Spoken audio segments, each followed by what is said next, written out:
Ukishaanza kuona unautumia uhusiano wako na Mungu kuwahukumu wengine na kuwakataa wengine, wewe ni mtu wa dini. Na kama unafikiri wewe ni msafi, and if you think you are clean, si usaidie na wengine walio wachafu wao wasafi basi. Then help others who are dirty, let them become clean. You know, one day the Lord shocked me. Unajua siku moja Mungu anishangaza. When I was praying, nilipokuwa nikiomba, the Lord said to me, Mungu akaniambia, Daniel.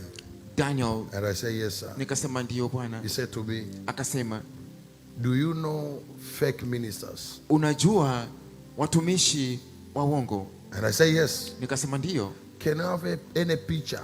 Je, unaweza ukawa na picha yote in your mind katika akili yako? And I say yes. Nikasema ndio. I said, God, what do you mean? Nikasema Mungu una maana gani? Even you. Akasema hata wewe, you are about to become fake. Unaelekea kuwa batili. And I said, God, nikasema Mungu, what do you mean? Una maana gani? He said, akasema, you see other fake ministers, unaona watumishi wengine kama sio watumishi wangu, and bad enough you hate them. Na mbaya zaidi unawachukia. You know, I repented about it. Unajua ni tubu kwayo. Unachukia, you hate watu wengine, other people, kwa sababu wewe unaamini because you believe sio sahihi, that's not right, na unafikiri and you think unamjua Mungu. You know God. Kila aliyejua anatokana na Mungu ana upendo. Everyone comes na from upendo God. Haupo tu kwa sababu wako sahihi au hawako sahihi. And love is not upendo because is right automatically either they are right or wrong.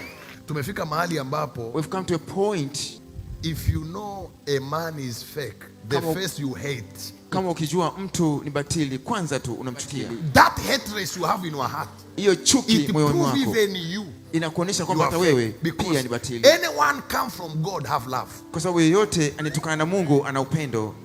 Nikamwambia Mungu ni rehemu sana. I told God, have mercy on me. Kwa sababu hao watu unawatazama wewe, because these people, you are the one watching them, na unasema ni watu wasio sawa, and you say these people are not right, kwa misingi unayoijua wewe, by your own foundation, lakini ndani yako kumejaa chuki. But inside there is hatred. That means you are even fake. Ndio kusema hata wewe pia ni batili. Should I love them? Yes. Je, niwapende? Ndio. So you can pray for them, ili kwamba uombe. Mungu afurahi mwisho wa watu wabaya. God is not pleased with the end of the sinners. Siku moja Mungu aliniambia hivi, agenda ya uamsho, the agenda of revival, haijabeba watumishi waliosimama peke yao. is not only for the ministers. Agenda ya uamsho, the revival agenda, inakuja na hata walioanguka kuwanyanyua waendelee mbele. It comes even for those who are falling, to lift them up to move on. Wameacha njia za Mungu, lakini Mungu anapokuja anajifunua kwao, anawaonyesha makosa yao, wanakubali kutubu kutoka moyoni, wanatengeneza na Mungu, halafu wanakuwa vyombo kwa ajili ya ufalme wa Mungu. Lakini wewe unabaki umewabeba watu. You think you are genuine, unadhani kwamba wewe ni mkweli, while you are fake, wakati pia wewe ni batili. Unasikia mtu anaanza kutaja habari ya mtumishi, wewe cha kwanza unajisikia nini? When you hear someone mentioning someone, you feel bad. Unachukia. You hate it. Kwani amekufanya nini? What has this minister done to you? What has he told you? Chuki iliyo ndani yako sio kwamba ni wivu wa Mungu, hapana.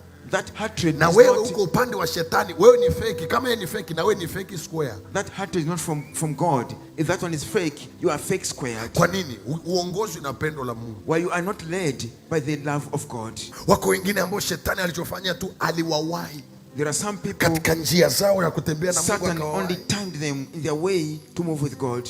Na wao wenyewe wanatengeneza na Mungu toka moyoni, lakini hawana namna ya kutoka huko. And they want to reconcile themselves from their heart, but there is no way for them to get out. Lakini wewe kwa sababu unasema tena, vingine hata hujadhibitisha, ni umeambiwa. Bwana asiwe sana. But because you are told, not one even day confirmed. Woman come to me and said, man of God, where we come from, someone alikuja akaniambia kwamba mtumishi wa Mungu, kwetu tunakotoka, the church I come from, ile kanisa ninakotoka, they say you are a Freemason. Wanasema kwamba wewe ni Freemasons. So mimi nilikuja kuona Freemason wako ni wa namna gani. So I came here to study that Freemasons of yours. Nasema mpaka hapo mimi ni mshirika mpaka leo. From that moment I'm a member even now. There are people they believe I am Freemason. Kuna watu wanaamini kwamba mimi ni Freemasons because of their pastors. Kwa sababu tu ya chuki za wachungaji wao. If Daniel is fake, kama Daniel ni batili, and you hate me, na unanichukia, you are fake too. Wewe pia ni batili. From that day the Lord, ndio maana kutoka siku ile, I don't hate any man of God. Simchukii mtumishi wote wa Mungu. No matter what it comes. Haijalishi nasikia I don't care. Sijali. But I will never opt to be fake because of lacking love. Na sitaamua kuwa fake kwa kukosa upendo.